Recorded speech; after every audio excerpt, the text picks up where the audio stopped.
চাওক আপোনালোকৰ review audience settings এনেকুৱা আপোন আহিব এইটো কেনেকৈ কৰিব এইটো চাওক ক্লিক কৰিলোঁ মই চাওক এইবিলাক যদি আপোনালোকৰ আহে চেলেঞ্জবিলাক এইবিলাক চেলেঞ্জবিলাক কেনেকৈ আহিব এই বাইদেউ চেলেঞ্জ আপুনিতো বাইদেউ নাজানে বাইদেউ হয় না তো বাইদেউ চেলেঞ্জবিলাক যিবিলাক আহিছে বহুতে নাজানে কাৰণ এইবিলাক নতুন নতুন আপডেট যিসকলে ফেচবুকত নতুনকৈ কাম কৰিব আহিছে কেনেকৈ আপুনি এই আপডেটবিলাক গম পাব কেনেকৈ জানিব মই আপোনাক ভালদৰে দেখাইছোঁ একদম ভিডিঅ'টো স্কিপ নকৰিব চাওক এতিয়া চাওক এইটো বস্তুটো যে আহিল কেনেকৈ আহিল বেক কৰিম ঠিক আছে বেক কৰি মই আপোনালোকে গম নাপাব যে কেনেকৈ আহিব এইটো এই বাইদেউৰ প্ৰফাইল মানে আপোনালোকৰ প্ৰফাইল এনেকৈ চেক কৰিব প্ৰফেশ্যনেল ডেছবৰ্ডত যাব ঠিক আছে এইটো চাওক চি অলত যাব ঠিক আছে চি এলটো ক্লিক কৰিব তাৰপৰা এইটো চাওক মই তলত চাওক এইটো ওপৰতে এইবিলাক বহুত কিছু এইবিলাক শিকাব গ'লে ভিডিঅ'টো একদম বহুত টাইম হৈ যাব গতিকে ইমান দীঘলে নকৰোঁ এইটো চাওক ৰিভিউ অডিয়েন্স ছেটিং ইয়াত ক্লিক কৰিব ক্লিক কৰি এইটো জাষ্ট কি হৈছে let's more people discover for your post ঠিক আছে ছেট ডিফল্ট পষ্ট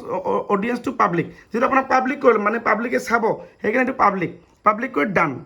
ডান কল এইটো বস্তু আপোনাৰ হৈ গ'ল বুজি পালে বাইদেউ হৈ গ'ল না তো আপোনালোকৰ যিসকলৰ এনেকুৱা আহিছে এইটো এনেকৈ কৰিব বাছ হৈ গ'ল আৰু ভিডিঅ'টো যিমান পাৰে ইমান আপোনালোকে শ্বেয়াৰ কৰিবলৈ নাপাহৰিব